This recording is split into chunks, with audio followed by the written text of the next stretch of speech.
প্রত্যেকটা বাচ্চা বাচ্চা বলতে আমি বলবো যারা পড়াশুনো করছেন, ছাত্র বা স্টুডেন্ট, সেই স্টুডেন্টদের পড়াশোনা তো অত্যন্ত জরুরি। অধ্যাবসায় আমাদের দরকার নিজেদের পায়ে দাঁড়াতে গেলে।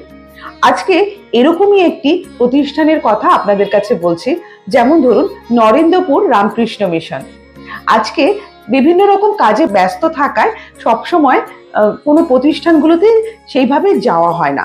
আজকে একটা অনুষ্ঠান ছিল আমাদের রামকৃষ্ণ মিশন ইউনিভার্সিটিতে, যেটা হচ্ছে কিনা বিদ্যার্থী হোম। বিদ্যার্থী হোম মানে যে ছেলেমেয়েরা ওখানে পড়াশুনো করছে না, ছেলে মেয়ে, আমি মাইক্রোবায়োলজি বা বায়োটেকনোলজি যারা নিয়ে পড়ছেন, মাস্টার্স করছেন, তাদের কথা বলছি।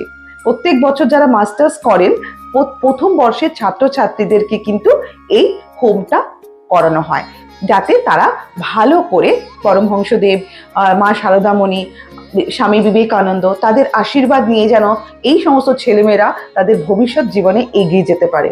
কি অদ্ভুত একটা এক্সপিরিয়েন্স হলো জানেন, ভীষণ ভালো লাগলো। কারণ আমার মনে হয় প্রত্যেকটা ইনস্টিটিউটে, প্রত্যেকটা পড়াশুনোর জায়গায় ছেলে মেয়েদেরকে কিন্তু এই নলেজটা দেওয়া উচিত। ধর্ম বা ধর্ম তো আমি বলছি বিভিন্ন ধর্ম আলাদা আলাদা হয়, কিন্তু আসলে দেখতে গেলে আমাদের যত মহাপুরুষরা পৃথিবীতে এসেছিলেন তাদের মতে কিন্তু ঈশ্বর এক এবং অদ্বিতীয়, ভগবান একজনই। আমরা বিভিন্ন রকম নামে ডেকে থাকি, যেমন রামকৃষ্ণদেব বলেছিলেন, তার কথা যে ঈশ্বর এক, ভগবান এক। হয়তো আমরা ভগবান বলে ডাকছি, কেউ গড বলে ডাকছেন, কেউ আল্লাহ বলে ডাকছেন, বাট জিনিসটা এক। তো যাই হোক, প্রত্যেকটা শিক্ষা প্রতিষ্ঠানে প্রত্যেকটা মানুষকে কিন্তু ধর্মের একটা নলেজ দেওয়া দরকার, যেটা আজকে আমরা দেখলাম। এত সুন্দর অ্যারেঞ্জমেন্ট, মানে বলার নেই। মানে যারা গেছেন ওখানে তারাই জানবেন। মানে একদিকে মেয়েরা বসে আছে শাড়ি, লাল পাড় সাদা শাড়ি পরে, ছেলেরা সাদা ধুতি পাঞ্জাবি পরে আরেক সাইডে বসে আছেন। মহারাজ সুন্দরভাবে বক্তৃতা দিচ্ছেন। শুধুমাত্র বক্তৃতা নয়, হোম হলো, হোমে আহুতি দিলেন, যাতে তাদের প্রত্যেকটা ছেলে মেয়ের জীবন ভালো হয়।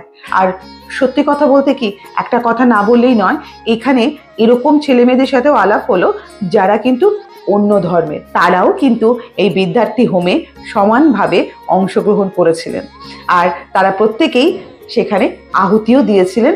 খাওয়া দাওয়া হলো, সুন্দরভাবে খাওয়া দাওয়া হলো। খাওয়া দাওয়ার পর আমরা সেখান থেকে বেরিয়ে এলাম। সব মহারাজরা রামকৃষ্ণ মিশনের মহারাজ বলছি, শুধু তাই নয়, আজকে আমি রামকৃষ্ণ মিশনে গেছিলাম তাই বলছি, তাদের কত নলেজ, মানে ভাবা যায় না। এত সুন্দর 7টা 8টা ভাষা তারা সুন্দরভাবে বলতে পারেন। আর বাংলা ভাষার সাথে সাথে ইংরেজি ভাষার সাথে সাথে অন্য আরো ভাষা মধ্যে তাদের দক্ষতা আছে।